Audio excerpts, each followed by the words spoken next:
இப்போ ஃபேமிலி கிரியேஷனுக்கு எங்கே போய் பார்க்கணும் அப்படின்னா, நம்ம Revit ஆர்க்கிடெக்சர் ஓப்பன் பண்ணியிருக்கோம். ஸோ இங்கே வந்துட்டு நம்ம மாடல்ஸ் அப்படின்றது இருக்கும் அண்ட் ஃபேமிலிஸ் அப்படின்றது இருக்கும். ஸோ இது வந்து 2021 வெர்ஷன். ஸோ இதில் மாடல்ஸ் அப்படிங்கிறது வந்து நம்ம பண்ணியிருக்க ப்ராஜெக்ட்ஸ் தான் வந்து பார்த்தீங்கன்னா இங்கே மாடல்ஸ்ன்னு இருக்கும். அண்ட் ஃபேமிலிஸ் அப்படிங்கிறது என்ன அப்படிங்கிறது நம்ம இப்போ இந்த செஷனில் பார்க்கலாம். இப்போ ஃபேமிலிஸ் அப்படிங்கிறது இன்க்ளூடிங் ஃபர்னிச்சர்ஸ், ஒரு எலமெண்ட்ஸ், ஒரு ஃபர்னிச்சர் அப்படின்னா ஒரு டேபிள் எடுத்துக்கலாம், இல்லை ஒரு சேர் எடுத்துக்கலாம். ஸோ இந்த மாதிரி ஒவ்வொரு ஈச் அண்ட் எலமெண்ட் ஒரு இன்டீரியருக்கு தேவையான ஃபர்னிச்சர்ஸ் வந்து நம்ம இதில் கிரியேட் பண்ண போகிறோம். ஸோ அதான் ஃபேமிலி கிரியேஷனுடைய ஒரு பேசிக் டேர்ம் சொல்லலாம். ஸோ ஃபேமிலி கிரியேஷனில் ஃபர்னிச்சர் மட்டும்தான் கிரியேட் பண்ண முடியுமா அப்படின்னா அப்படி கிடையாது. ஸோ நீங்கள் any type of unique elements வந்து நீங்கள் கிரியேட் பண்ணிக்க முடியும். எக்ஸாம்பிள் ஒரு காலம் நீங்கள் கிரியேட் பண்ணலாம். இப்போ ஒரு ஸ்ட்ரக்சரலாக இருக்குன்னா ஸ்ட்ரக்சரல் காலம் கிரியேட் பண்ணலாம், இல்லை ஆர்கிடெக்சரல் காலம் கிரியேட் பண்ணலாம், இல்லை ஒரு பீம் கிரியேட் பண்ணலாம், இல்லை ஒரு ஸ்லாப் கிரியேட் பண்ணலாம்.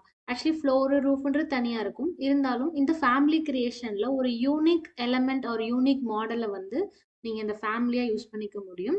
அண்ட் ஃபேமிலிஸ் அப்படிங்கிறது நீங்கள் ஒரு இன்டீரியர் எடுத்துக்கிட்டிங்கன்னா அதில் இருக்கக்கூடிய ஃபர்னிச்சர்ஸையும் நம்ம கிரியேட் பண்ண முடியும். ஓகேங்களா? ஃபார் எக்ஸாம்பிள் ஒரு டேபிள், சோஃபாவாக இருக்கலாம், இல்லை ஒரு கிச்சன் செட் எடுத்துக்கிட்டோம்னா வார்ட்ரோப் யூனிட்ஸாக இருக்கலாம். ஸோ இந்த மாதிரி எனி கைண்ட் ஆஃப் எலமெண்ட்ஸ் வந்து உங்களால் இந்த ஃபேமிலி கிரியேஷன் இந்த பிளாட்ஃபார்மில் வந்து நீங்கள் கிரியேட் பண்ணிக்க முடியும். ஓகேங்களா? ஸோ நீங்கள் ஃபேமிலி கிரியேஷன் அப்படிங்கிறது வந்து இந்த ஃபேமிலி அப்படிங்கிற இந்த பிளாட்ஃபார்மில் தான் நீங்கள் வந்து பண்ணுற மாதிரி இருக்கும். ஏன்னா நீங்கள் ப்ராஜெக்ட் வந்து அதாவது வால்ஸ், டோர்ஸ், விண்டோஸ் அதெல்லாம் இந்த மாடல்ஸில் பண்ணுறீங்க. ஃபேமிலி கிரியேஷனுங்கிறது தனியான இந்த ஃபேமிலி பிளாட்ஃபார்மில் தான் நீங்கள் பண்ணுவீங்க. ஸோ இதுக்கு நான் இப்போ என்ன பண்ணுறேன்னா கோ டு ஃபேமிலிஸ், அதில் நியூ ஃபேமிலி நான் கிரியேட் பண்ணிக்க போகிறேன். ஸோ இந்த நியூ ஃபேமிலி போனீங்க அப்படின்னா உங்களுக்கு வந்து ரிவிட் ஆர்எஃப்டி ஃபைலாக இருக்கும். அதாவது ஆர்எஃப்டி ஃபைலுங்கிறது வந்து என்னன்னா it's a Revit family template. First of all நீங்கள் வந்து ஒரு டெம்ப்ளேட்டை வந்து நீங்கள் சூஸ் பண்ணணும். டெம்ப்ளேட்டுங்கிறது ஒன்றும் இல்லை, இது வந்து ஒரு பிளாட்ஃபார்ம் மாதிரி. நீங்கள் வந்து என்ன மாடல் இப்போ நீங்கள் கிரியேட் பண்ண போகிறீங்க அதுக்குண்டான பிளாட்ஃபார்மில் தான் நீங்கள் போய் கிரியேட் பண்ணணும்னு சொல்லி இதில் நம்ம கொடுக்கறது தான் இந்த ஃபேமிலி டெம்ப்ளேட். ஓகேங்களா? ஸோ இந்த ஃபேமிலி டெம்ப்ளேட்டுங்கிறது இப்போ நான் ஃபார் எக்ஸாம்பிள் ஒரு டோரே நான் வந்து யூனிக்காக கிரியேட் பண்ணணும், இல்லை ஒரு விண்டோவே நான் ஒரு யூனிக்காக கிரியேட் பண்ணணும் அப்படின்னா நீங்கள் வந்து இதில் இந்த ஃபேமிலி டெம்ப்ளேட்டில் வந்து நான் ஆக்சுவலி இங்கிலீஷ் இம்பீரியல் எடுத்துக்கிறேன்.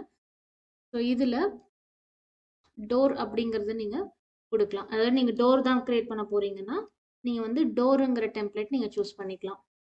நீங்கள் வந்து நிறைய டெம்ப்ளேட்ஸ் இருக்கும், என்னென்ன மாடல்ஸ் நீங்கள் கிரியேட் பண்ண போகிறீங்களோ அதனுடைய பிளாட்ஃபார்ம்ஸ் மாதிரி நீங்கள் இங்கே கொடுத்துக்கலாம். ஓகேங்களா? ஸோ இப்போ நான் வந்து இல்லை ஒரு ஃபர்னிச்சர் கிரியேட் பண்ண போகிறேன் அப்படின்னா நீங்கள் எடுக்க வேண்டிய பிளாட்ஃபார்ம் வந்து ஃபர்னிச்சர்.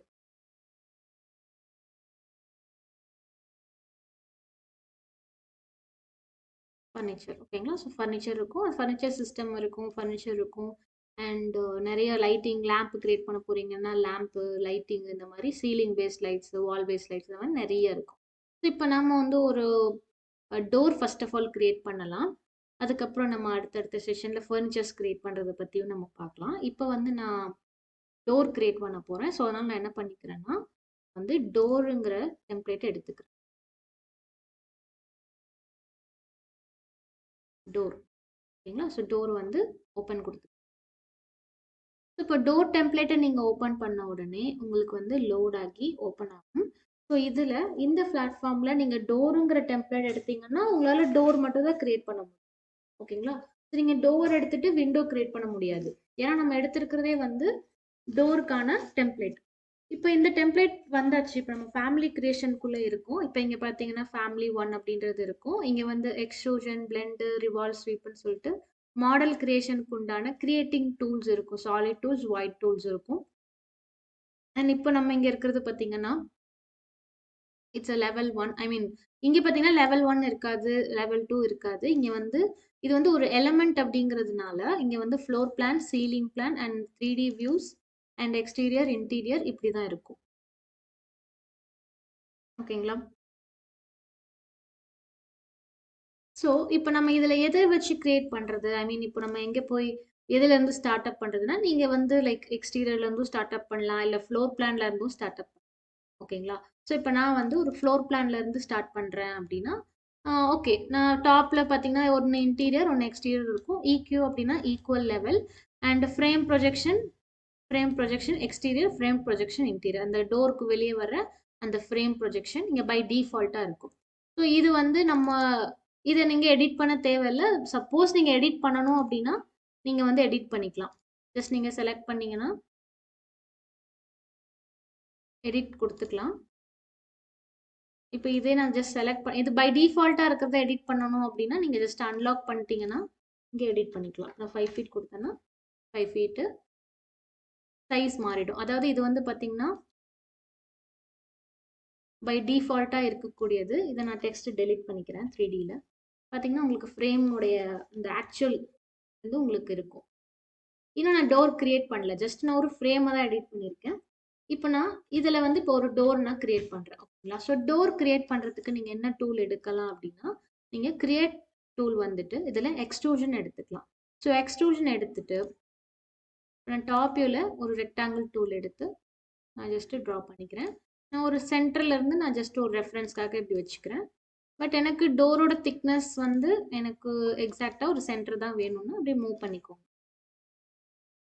மூவ் கமெண்ட் அண்ட் இதனோட சைஸஸ் கரெக்டாக நீங்கள் கொடுத்துக்கோங்க. எவ்வளோ இன்ச்சஸ்க்கு, அதாவது இது இந்த திக்னஸ் பார்த்தீங்கன்னா இது வந்து உங்களோட டோரோட திக்னஸ் மாதிரி. ஓகேங்களா? ஸோ இதை கொடுத்துட்டு ஒரு ஃபினிஷ் அண்ட் 3D போயிட்டு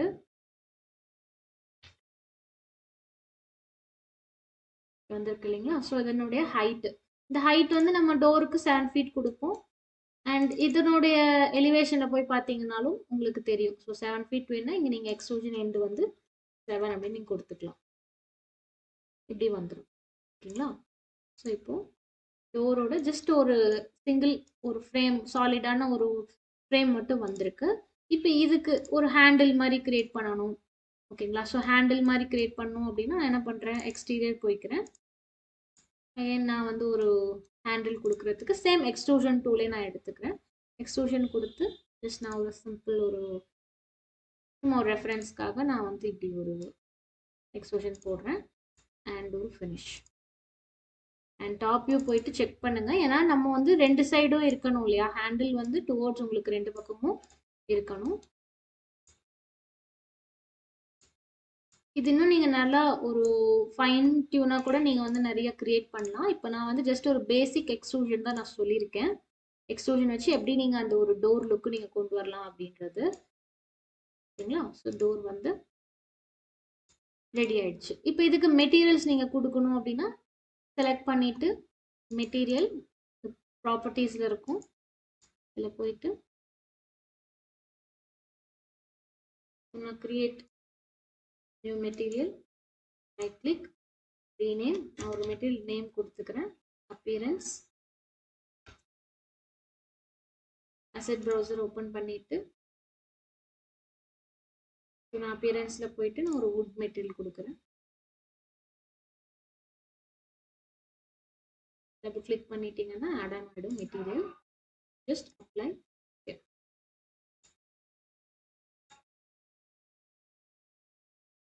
அப்ளை ஆயிருக்கும். நீங்கள் அதே போல் நீங்கள் ஃப்ரேமுக்கு நீங்கள் எடிட்டிங் பண்ணாலும் ஒரு மெட்டீரியல்ஸ் வந்து நீங்கள் கொடுத்துக்கலாம். ஸோ இப்படி தான் நீங்கள் வந்து ஒரு டோர் கிரியேட் பண்ணணும். ஸோ நம்ம டோர் கிரியேட் பண்ணிட்டோம்.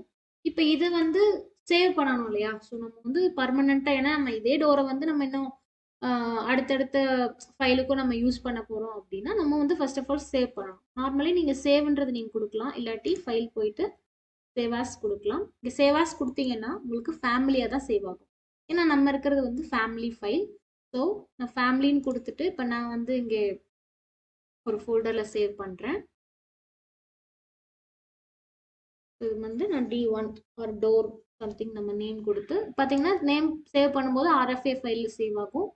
சேவ் கொடுத்து ஜஸ்ட் சேவ் கொடுத்துருங்க. ஸோ சேவ் கொடுத்துட்டிங்கன்னா பெர்மனெண்ட்டாக இந்த ஃபைல் உங்களுக்கு சேவ் ஆகிடும்.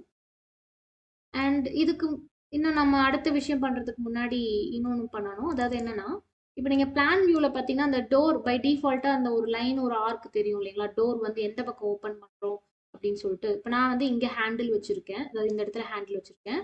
அப்போ டோர் வந்து டுவோர்ட்ஸ் இந்த டைரக்ஷனில் தான், அதாவது இப்படி இருந்து இந்த டைரக்ஷனில் தான் போகணும் இல்லைங்களா? ஸோ அதுக்கு வந்து ஒரு சிம்பாலிக் லைன் ஒன்று நம்ம கிரியேட் பண்ணணும். சிம்பாலிக் லைன் கிரியேட் பண்ணுறதுக்கு ஸோ கோ டு கிரியேட், அங்கே வந்து கோ டு அனோட்டேட், அனோட்டேட் போயிட்டு சிம்பாலிக் லைன் ஒன்று இருக்கும். சிம்பாலிக் லைன் அதை கொடுத்து இப்போ நான் இங்கே ஒரு ரெஃபரன்ஸ் லைன் மாதிரி இருந்தால் போதும். ஜஸ்ட் ஒரு லைன், ஒரு ஆர்க்கு. அதாவது நம்ம அந்த பொசிஷன் வந்து நம்ம காட்டணும், நம்ம வந்து இப்படி தான் ஓப்பன் பண்ணுறோம் அப்படின்னு சொல்லிட்டு. ஓகேங்களா? லைன் போட்டாச்சு, ஒரு ஆர்க் போட்டாச்சு, அதாவது அனோட்டேட்டிவ் சிம்பாலிக் லைன் போட்டாச்சு. 3Dல வந்து இது தெரியாது. ஓகேங்களா? இது வந்து ஒன்லி 2Dல மட்டும்தான் தெரியும். ஒரு டைம் வந்து சேவ் பண்ணிக்கோங்க. ஸோ சேவ் பண்ணியாச்சு. இப்போ அடுத்தது வந்து இதை நான் நம்மளுடைய ப்ராஜெக்ட்குள்ளே கொண்டு வரணும் இல்லைங்களா? ஸோ ப்ராஜெக்ட்குள்ளே கொண்டு வரதுக்கு நான் ஒரு நியூ ப்ராஜெக்ட் போய்க்கிறேன். So architecture template. So new project வந்தாச்சு. ஜஸ்ட் நான் ஒரு வால் போட்டிருக்கேன். இப்போ இங்கேருந்து டோர் ஃபிக்ஸ் பண்ணுறது பார்த்தீங்கன்னா இது டிஃபால்ட் டோர், கரெக்டுங்களா? இப்போ நீங்கள் 3Dல பார்த்தீங்கன்னா இது வந்து இட்ஸ் அ டிஃபால்ட் டோர் இல்லைங்களா? இதே வந்து நாம கிரியேட் பண்ணின டோர் இங்கே வந்து கொண்டு வரணும். ஸோ அதுக்கு என்ன பண்ணலாம்னா, ஸோ கோ டு டோர். நீங்கள் என்ன பண்ணிக்கோங்க, லோட் ஃபேமிலி பண்ணிக்கோங்க. ஸோ லோட் ஃபேமிலி கொடுத்தீங்கன்னா நீங்கள் சேவ் பண்ணியிருப்பீங்க இல்லையா? ஸோ அந்த சேவ் பண்ணின லொக்கேஷனை அந்த டோரை செலக்ட் பண்ணிட்டு ஓப்பன் கொடுத்துட்டு ஜஸ்ட்டு கிளிக் பண்ணிங்கன்னா வந்துடும். ஸோ நம்ம இந்த சிம்பாலிக் லைன் போட்டோம் பார்த்தீங்களா? ஸோ அதனால தான் அந்த ஃப்ளிப்பிங்ஸ் வந்து உங்களுக்கு தெரியுது. வந்துருக்குங்களா? ஸோ இது வந்து இந்த மாதிரி தான் நீங்கள் வந்து ஒரு டோர் கிரியேஷன் பண்ணணும். ஓகேங்களா? ஸோ இது வந்து நீங்கள் ஓப்பன் பண்ண மாதிரி வேணும்னாலும் செட் பண்ணிக்கலாம். இப்போ இந்த டோரே வந்து லைக் நான் ஒரு ஓப்பன் பண்ண மாதிரி வேணும்னா இங்கே கோ டு எடிட் ஃபேமிலி. இப்போ நான் இதை எடிட்டிங் பண்ணணும் அப்படின்னா edit family. So edit family கொடுத்துட்டு நான் என்ன பண்ணுறேன்னா, இப்போ எனக்கு டோர் வந்து லைக் ஓப்பன் பண்ண மாதிரி வேணும். ஸோ ஓப்பன் பண்ண மாதிரி கொண்டு வரதுக்கு ஜஸ்ட் நீங்கள் என்ன பண்ணிக்கோங்க, அந்த ஹேண்டிலையும் அந்த ஃப்ரேமையும் செலக்ட் பண்ணிக்கோங்க. கண்ட்ரோல் ப்ரெஸ் பண்ணி செலக்ட் பண்ணிட்டீங்கன்னா பண்ணிவிட்டு இந்த பிளான் வியூ வந்துட்டு ரொட்டேட் கமாண்ட் கொடுங்க. ஸோ ரொட்டேட் கொடுத்து சென்டர் ஆஃப் ரொட்டேஷன் பிளேஸ்ன்றதை கிளிக் பண்ணி ஸோ ஒரு ஆரிஜின்ல இருந்து என்ன பண்ணுங்க, இப்படி ரொட்டேட் ஒரு ஹாஃபுக்கு ஒரு சம் டிகிரிஸ்க்கு ரொட்டேட் பண்ணிக்கும். இப்போ பார்க்குறதுக்கு உங்களுக்கு டோர் வந்து ஓப்பன் பண்ண மாதிரி இருக்கும். அண்ட் லோட் இன்டு ப்ராஜெக்ட் கொடுத்துருங்க. சேஞ்சஸ் பண்ணிவிட்டு லோட் இன்டு ப்ராஜெக்ட். இப்போ வந்து ஓவர் ரைட் பண்ணணுமான்னு கேட்குது. Yes, overwrite the existing version கொடுங்க. கொடுத்துட்டிங்கன்னா உங்களுக்கு டோர் வந்து ஓப்பன் ஆகிடும். ஸோ இப்படி தான் வந்து நம்ம எடிட்டிங்ஸ் வந்து பண்ணணும். இன்னும் அடுத்த செஷன் இன்னொரு வீடியோவில் பார்த்தீங்கன்னா நம்ம இன்னும் அடுத்த எப்படி வந்து டைமென்ஷன் எடிட் பண்ணுறது அண்ட் பேராமீட்டர்ஸ் எப்படி செட் பண்ணுறது இது எல்லாமே நம்ம பார்க்கலாம். ஸோ இந்த வீடியோவில் வந்து உங்களுக்கு பிடிச்சிருந்ததுன்னா ஒரு லைக் பண்ணுங்கள், கமெண்ட் பண்ணுங்கள். அண்ட் ஏதாவது டவுட்ஸ் இருந்ததுன்னா கமெண்ட்டில் சொல்லுங்கள்.